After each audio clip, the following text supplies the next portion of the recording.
नमस्कार। जम्मू जिसे हम मंदिरों का शहर कहते थे, लेकिन आज जम्मू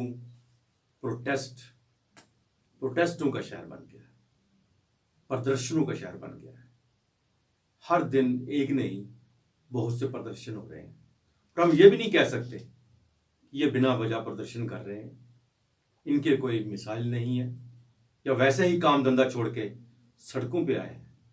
नहीं, इनके पीछे एक कहानी है, हकीकत है। मैं आपको बताऊं, 189 डेज हो गए हैं all Jammu based reserve category employees को जम्मू में प्रोटेस्ट करते हुए, धरना प्रदर्शन करते हुए, लेकिन आज तक सरकार के कान में जूं तक नहीं गई।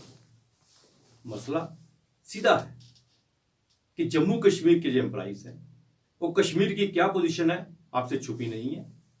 वहां पे टारगेट किलिंग हो रही है, इन एम्प्लॉइज को धमकाया जा रहा है, इनको डराया जा रहा है, इनके पास रहने की जगह नहीं है, लेकिन इनकी ट्रांसफर जो है कश्मीर से बाहर नहीं की जा रही। हालांकि ये जम्मू कश्मीर के एम्प्लॉइज हैं, इनके साथ ऐसा नहीं है। ये जम्मू कश्मीर में किसी भी हिस्से में इनकी ट्रांसफर की जा सकती है, लेकिन जानबूझकर अभी तक इनकी ट्रांसफर नहीं की जा सकती। और ऊपर से इन्हीं के कई साथियों को शहीद किया गया है, मारा गया है, और उसके बाद इनका वहां रहना उतना ही मुश्किल हो गया है जितना आप समझ रहे हैं। एक तरफ तो हम कह रहे हैं कि कश्मीर में अमन चैन है, दूसरे दिन हमें हर एक नई बात सामने आती है। कभी किसी को मारा गया है, कभी किसी को धमकी दी गई है, और कभी किसी के साथ कोई ऐसी अनहोनी होने का डर रहता है कि ये सारे जो एम्प्लॉइज हैं वो कश्मीर छोड़ के जम्मू के आगे आना पड़ा इनको, क्योंकि इनके पास कोई बहुत बड़ी धन संपत्ति नहीं है। एक ही संपत्ति है इनकी जान की। अगर वो अपनी जान भी सुरक्षित नहीं रख सकते तो क्या करेंगे। आज इन एम्प्लॉइज में से हमारे साथ हैं विपिन कुमार जी हैं और मधुबाला जी। इनसे हम जानना चाहेंगे कि क्या परिस्थितियां हैं वहां पे, किस लिए आप 189 बहुत दिन होते हैं, 189 डे हो गया आपको प्रोटेस्ट करते हुए, सब बात करते हुए, लेकिन सरकार के साथ आपकी कोई बात नहीं हुई। सरकार ने आपसे कोई बात करना नहीं चाहिए, कोई हल नहीं निकालना चाहा। सबसे पहले तो मुझे ये बताइए विपिन जी, क्या समस्या क्या है, क्या इतनी बड़ी प्रॉब्लम है वहां पे? ये सबसे बड़ी बात तो मैं कहता हूँ कि प्रॉब्लम जो सरकार चाहे तो कुछ भी कर सकती है। हमारी प्रॉब्लम यह है इस वक्त कि कोई ना कोई मानने को ही तैयार नहीं है कि समस्या है कहाँ पर। देखिए, जम्मू कश्मीर में मैं आपको थोड़ा सा एक इसके बैकग्राउंड बता दूं। जम्मू कश्मीर में इंटर डिस्ट्रिक्ट रिक्रूटमेंट होता है। एक डिस्ट्रिक्ट का रहने वाला जो है दूसरे डिस्ट्रिक्ट में अप्लाई करता है, अपॉइंट हो जाता है, लेकिन आज तक जम्मू कश्मीर में उनके लिए ट्रांसफर पॉलिसी नहीं है।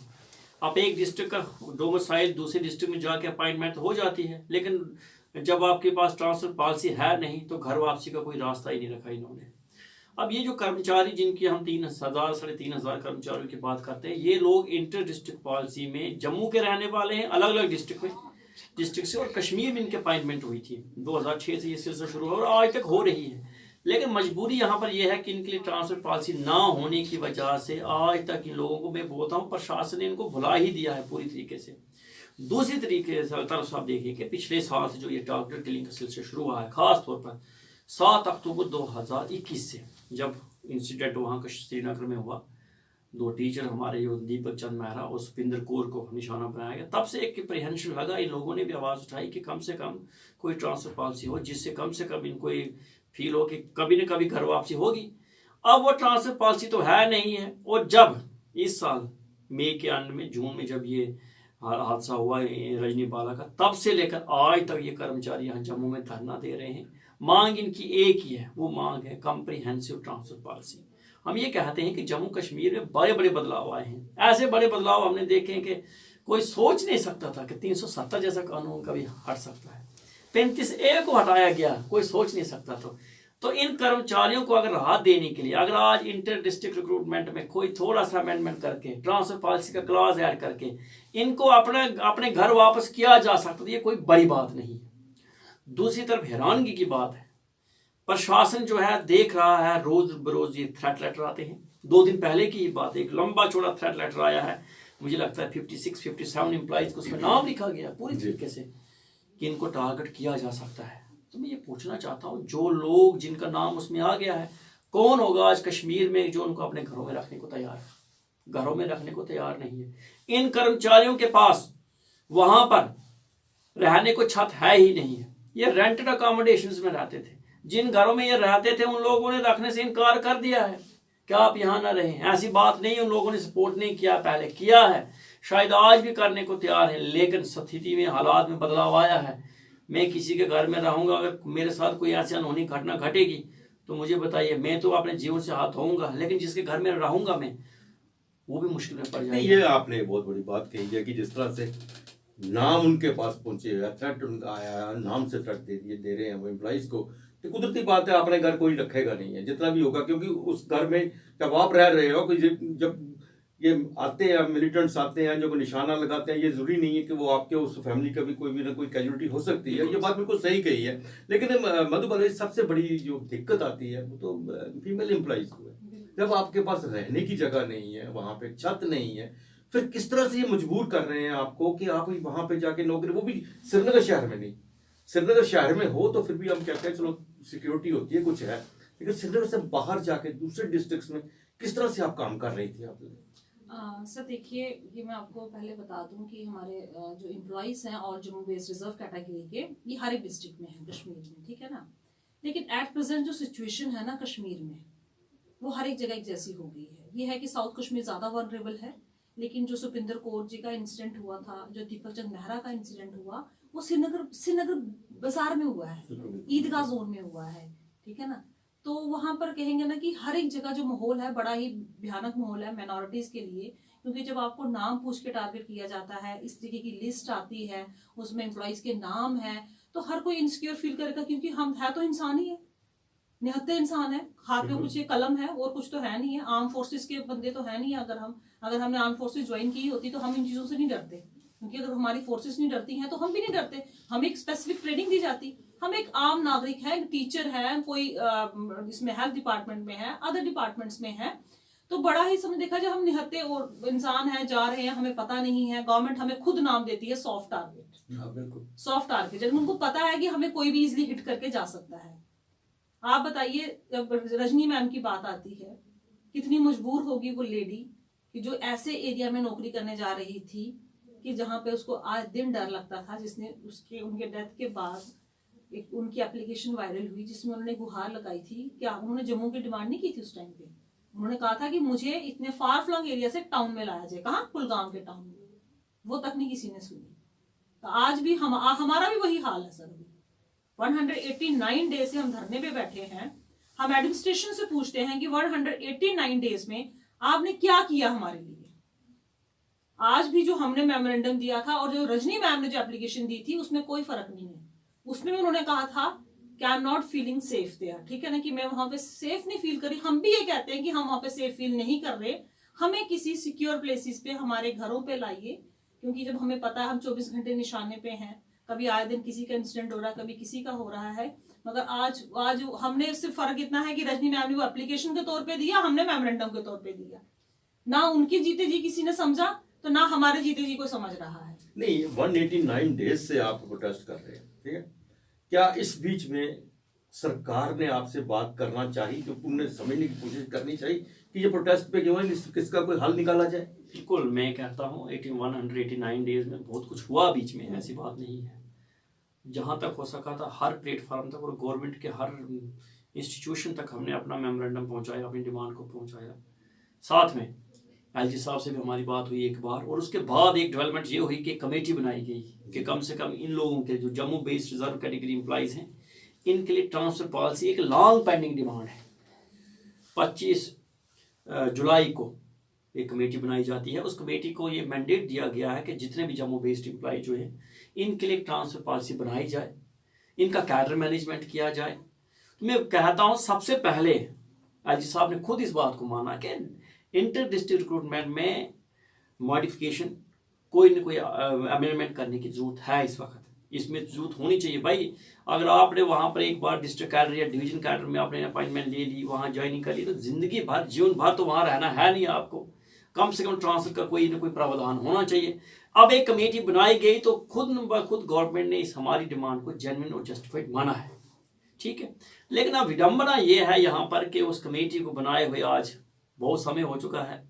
उस कमेटी को एक बार उसके चेयरमैन जो थे वो चेंज हो गए, फिर उसके बाद कमेटी को रिकॉन्स्टिट्यूट किया गया, और हाल फिलहाल में इन पिछले दिनों में ही जो नई कमेटी बनाई उसके चेयरमैन को भी फिर चेंज कर दिया गया है, ठीक है। तो देखिए, मैं कहता हूं कमेटी बनाना एक वेलकम स्टेप है, ठीक है। कम से कम प्रशासन ने 15 सालों में यह माना तो सही कि इसका मसला है। आप टारगेट किलिंग को इसके साथ अगर ना भी जोड़ेंगे, फिर भी as a government employ, as a service matter नहीं हमारा आप कह रहे हैं बनता नहीं है। जोड़ेंगे, लेकिन मुझे लगता है अगर ये टारगेट किलिंग ना होती तो आप लोग शायद ये मांग भी ना करते। बिल्कुल, देखिए इसमें एक बात है, मांग हमारी पहले से थी, लेकिन जिस स्तर से वो जिस जोर के साथ, जिस शोर के साथ, वो जिस धरने को हमें शायद धरना देने की नौबत ना आती। देखिए, अगर क्या वजह है कि हमने 15 साल निकाले हैं, तो हम 5 महीने, 6 महीने या 2 साल और भी निकाल सकते थे, ठीक है। एक लंबे समय के साथ ट्रांसफर पॉलिसी आती, लेकिन आज की स्थिति में बदल चुकी है। अब अगर आपको कोई अपने घर में रखने को तैयार नहीं है, ऊपर से मैं आपको बताता हूँ बायोमेट्रिक अटेंडेंस की मैंने आपको बात की। एक तरफ से बायोमेट्रिक अटेंडेंस निकालते हैं, कहा जाता है उसमें कि अगर आप यहाँ पर नहीं आएंगे, बायोमेट्रिक अटेंडेंस नहीं लगाएंगे, उसके बाद आपकी सैलरी रिलीज करना बड़ा मुश्किल है प्रशासन के लिए। हाँ जी, ये बड़ा मुश्किल है। सैलरी तभी रिलीज होगी जब बायोमेट्रिक अटेंडेंस होगी, ठीक है। मान लिया जी CSR है ना, फॉलो कीजिए आप। दूसरी तरफ से थ्रेट लेटर आता है, उसमें कहा जाता है अगर आप यहाँ आएंगे तो आपके साथ कुछ भी हो सकता है। तो आप मुझे बताइए, ये एम्प्लॉय जो 3000 एम्प्लॉय जहां धरना दे रहे हैं, इनके आगे को वहां पीछे खाई है। ये बायोमीट्रिक को माने या तो उस थ्रेट लेटर से डरे, ये करें तो करें क्या, ठीक है। देखिए, ये एम्प्लॉय से मैं मानता हूं CSR करेंगे फॉलो, ये करेंगे वो करेंगे, बहुत सारे मसले हैं, लेकिन एक एम्प्लॉय के अंदर एक इंसान भी तो है ना। इंसान को डर लगता है, और जो फिर साइकोसिस टारगेट किलिंग के बाद हुआ है वो इनके दिमाग से बाहर नहीं निकला है। सबसे पहले मैं चाहता हूं प्रशासन एक कुछ ऐसा करे, कम से कम इनके अंदर जो डर बैठा है, जो भय बैठा हुआ है इन इंसिडेंट्स के बाद, उनको उसको बाहर निकालने की कोशिश करे। एक प्रयास किया जा सकता है। प्रयास क्या होगा, कम से कम इमीडिएटली मैं इतना कहता हूं, जब तक वहां कोई रहने का बंदोबस्त, कोई accommodation, safe and secure accommodation की हम बात करते हैं, इंतजाम ना हो, तब तक इनकी सर्विसेज को आप जम्मू डिवीजन में कहीं भी लीजिए। नहीं मतलब ये किस तरह मुमकिन है ये आपके लिए कि वो सेफ और सिक्योर जो आपको अकोमोडेशन दी जाए। एक तरफ तो गवर्नमेंट कहती है कि आओ यहाँ पे नौकरी करो, दूसरे तरफ से आपको सिक्योरिटी पॉइंट ऑफ व्यू से शायद पुलिस भी वहां से मना करती है कि आप मत आओ, आपके लिए यहाँ आना ठीक नहीं है। बिल्कुल। जब आप दो पटों के बीच में फंसे हुए हैं, क्या सरकार को ये दिखाई नहीं दे रहा अभी तक? बिल्कुल, मैं कहता हूँ सरकार जो होती है ना, सरकार का शायद दिल नहीं होता है, लेकिन जो सरकार को चला रहे हैं इंसान इस वक्त, जो इस प्रशासन को चला रहे हैं, उनके पास दिल होना चाहिए। देखिए, अगर रूल्स एंड रेगुलेशन के चश्मे से देखेंगे तो फिर बहुत सारे मसले उलझ जाते हैं, लेकिन अगर आप इसको इंसानियत और मानवता की नजर से देखेंगे एक बार कि ये मांग क्या रहे हैं आपसे, अपनी जान की भीख, वो हमारा अधिकार। और मैं बोलता हूं एज ए गवर्नमेंट एम्प्लॉय, इन लोगों को अगर अपनी बात उठाने का अधिकार है नहीं है, उस पर बाद में चर्चाएं करेंगे, लेकिन आत्मरक्षा, अपने जीवन की रक्षा करने का अधिकार हर किसी को है, ये होना चाहिए। देखिए, राजनीवाला का इंसिडेंट जो है ना, राजनीवाला का इंसिडेंट जो हुआ है, ये वो किसी से बात छुपी हुई नहीं हुआ है। उसके बाद विजय कुमार के साथ जो बैंक में हुआ वो हुआ है, ठीक है। 2 हफ्ते पहले जो इंसिडेंट वहां अनंतनाग में 2 नॉन लोकल लेबरर्स के साथ वो हुआ है, हम वो बात नहीं कह रहे हैं जो हुई नहीं है। जो हो रहा है, जो हो सकता है, हम उसी को दोहरा रहे हैं। और जो थ्रेट लेटर आते हैं, इन थ्रेट लेटर से कहीं ना कहीं हमारी बात को एक जस्टिफिकेशन मिलती है कि जो ये कह रहे हैं बिल्कुल जेन्युइन और ये होना चाहिए। मैं आपको संक्षेप में बताना चाहूंगा। देखिए, आपने कहा, मैं कहता हूं जम्मू कश्मीर का एक एम्प्लॉय जो है वो लद्दाख जा सकता है। पिछले दिनों एक गाइडलाइन आई है, अगर एक जम्मू कश्मीर का एम्प्लॉय डिस्ट्रिक्ट कैडर में हो, डिवीजन कैडर में हो, उसको आप नीड बेसिस पे in the interest of administration अगर आप लद्दाख यूटी में भेज सकते हैं, तो हालांकि दोनों यूटी अलग अलग, बिल्कुल, तो in the interest of the safety and security of this employees, क्या उनको कश्मीर से जम्मू नहीं भेजा जा सकता? बिल्कुल मुमकिन है, भेजा जा सकता है। प्रशासन चाहे तो इसका समस्या का समाधान निकल सकता है। मधु जी, इस वक्त बायोमेट्रिक की जो आवाज प्रशासन ने उठाई है कि आप बायोमेट्रिक की अटेंडेंस देंगे तो आपकी सैलरी रिलीज, इसका मतलब आप सैलरी रिलीज नहीं हो रही है। पिछले कब से ये सैलरी बंद है आपकी? अच्छा, देखिए, हमारे बहुत सारे कुछ ऐसे एम्प्लॉइज हैं जिनकी 5-6 महीने की सैलरी बंद है। जी, आप सोचिए कैसे सर्वाइवल है उनका। वही क्योंकि हम लोग कोई बड़े बिजनेसमैन नहीं है, हमारी कोई इतनी प्रॉपर्टीज नहीं है। एक एम्प्लॉय होली सोली अपनी सैलरी पे डिपेंड है। ठीक है ना, उसकी जो लाइफ का हर एक जो पहलू है ना उसकी सैलरी के साथ जुड़ा हुआ है, सैलरी आएगी तो सब कुछ चलेगा। वो एम्प्लॉयज कैसे सर्वाइव करते हैं, ठीक है। अब बायोमेट्रिक का जब से इन्होंने निकाला हुआ है तो उससे तो सबकी सैलरीज बंद हो गई हैं, क्योंकि इन्होंने बायोमेट्रिक को इतना कंपल्शन कर दिया है कि बायोमेट्रिक होगी तो तभी सैलरी निकलेगी। अब हम इनसे एक बात पूछते हैं कि रजनी मैडम ने सुबह 10 बजे जाके स्कूल में जाके बायोमेट्रिक अटेंडेंस दी थी, 10:30 बजे उस फीमेल के साथ यह हादसा हुआ स्कूल में जाके, एक निहत्ती औरत के साथ, है ना, जिसके पास कुछ नहीं था। क्या आपने शाम तक के 3 बजे तक की उसकी गारंटी ली कि उसकी दोबारा बायोमेट्रिक कर सके? हम इनसे पूछना चाहते हैं कि आप हमें ये बताइए कि जब हम अपने घरों से वहां निकलेंगे जहां पे हम रहते हैं, ठीक है ना, जैसे भी हम किसी भी तरीके से मैनेज करेंगे, आपसे नहीं मैनेज हो रहा तो हम करेंगे किसी तरीके से मैनेज ही, हम ठीक है जी, आप तो अकोमोडेशन की बात ही भी नहीं करते हैं। आप हमें सिर्फ इतनी गारंटी दे दीजिए कि जब हम वहां से निकलेंगे तो क्या हम स्कूल तक अपने वहां तक दफ्तर तक पहुंच पाएंगे बायोमेट्रिक करने के लिए, फिर उसके बाद स्कूल में भी सुरक्षित रहे, और उसके बाद हमने बायोमेट्रिक कर दी तो क्या हम जिंदा रह पाएंगे दूसरा टाइम डिपार्चर करने के लिए, क्योंकि वो सुरक्षा तो आप उनको नहीं दे सके, वो तो सामने इंसिडेंट है ना, वो तो कुछ छुपा हुआ नहीं है। अब हम सरकार से यही गुहार लगाना चाहते हैं कि आप प्रॉब्लम का हल निकालिए, उसको मत बढ़ाइए। बायोमेट्रिक अटेंडेंस किस तरीके से हमारी समस्या का समाधान है, कोई हमें आके समझाए। हमने बार बार अपने धरने से अम्बेडकर चौक से बार बार ये गुहार लगाई है कि एडमिनिस्ट्रेशन का कोई भी ऑफिसर आ जाए, बड़े बड़े ब्यूरोक्रेट्स बैठे हुए हैं, बड़े बड़े इंटेलिजेंट लोग हैं, तभी वहां तक वो पहुंचते हैं IAS IPS करके, ठीक है ना, हमें उनकी काबिलियत पे कोई शक नहीं, वो काबिल है तभी बैठे हैं। वो एक बार हमारे पास आके हमें समझाइए कि जिस सिचुएशन में हम वहां पे गुजर रहे हैं, जो हालात हमारे लिए वहां पे बने हुए हैं, जिस चीज का हम बोल रहे हैं, उसका समाधान बायोमेट्रिक अटेंडेंस कैसे है, उसका समाधान बायोमेट्रिक अटेंडेंस कैसे है, और हमारी सैलरीज विदहेल्ड करने से आपको क्या उसका कोई हल निकला? हमने थोड़े दिन पहले ही कहा था कि अगर हमारी सैलरीज को विदहेल्ड करने से आप टारगेट किलिंग पे रोक लगाते हैं, सिक्योरिटी देते हैं, तो हम कहेंगे कि हमारा पैसा तो जो था वो सरकार के काम आया, देश हित में काम आया।